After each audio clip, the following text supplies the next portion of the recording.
Matilda, one of the most famous books written by Roald Dahl. To begin with, it was written in 1988.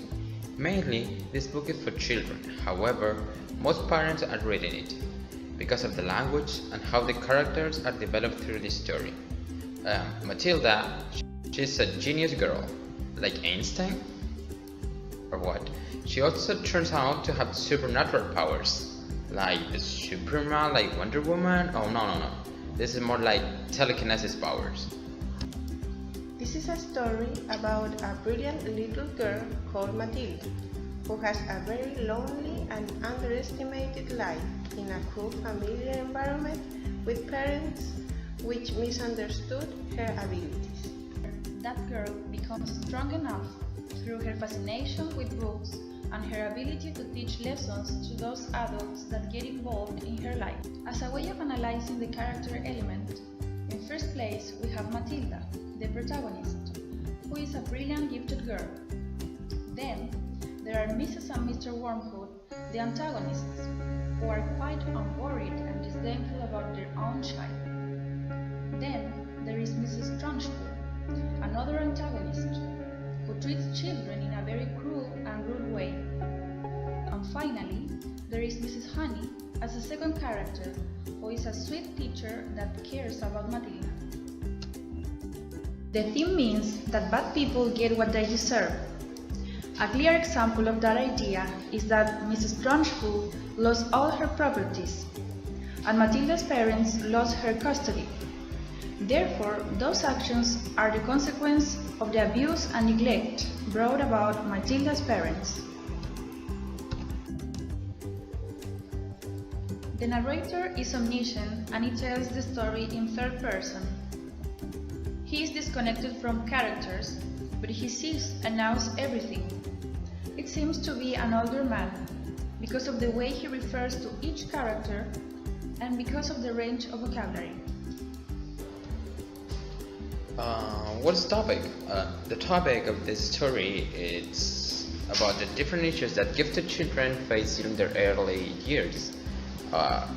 As it is seen in Matilda's book, she moves from ups and downs and the bad treatments to being ignored by their parents, even when she is at call with Mrs. Trunchbull.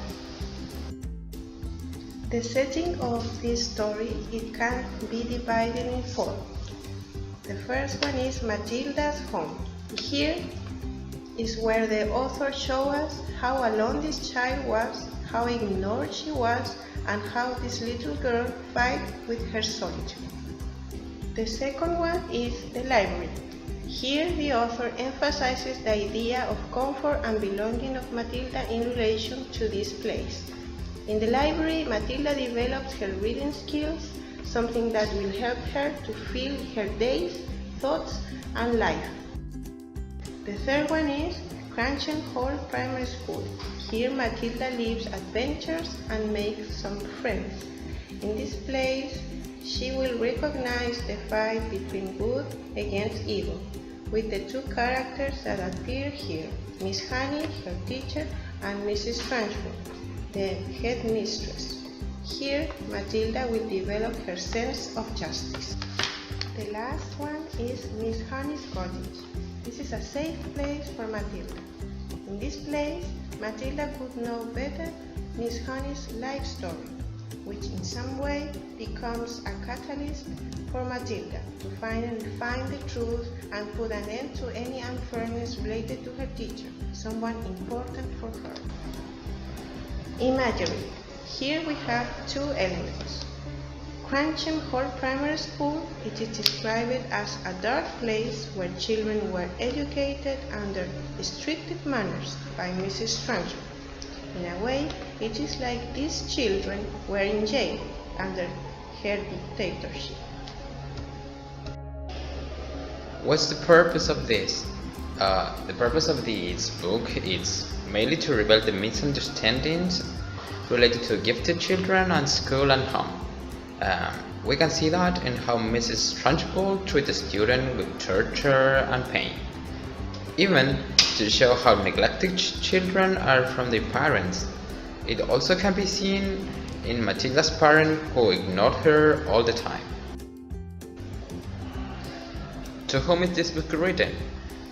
Mainly this book is for children, and the children who read it are going to have a really good time doing so.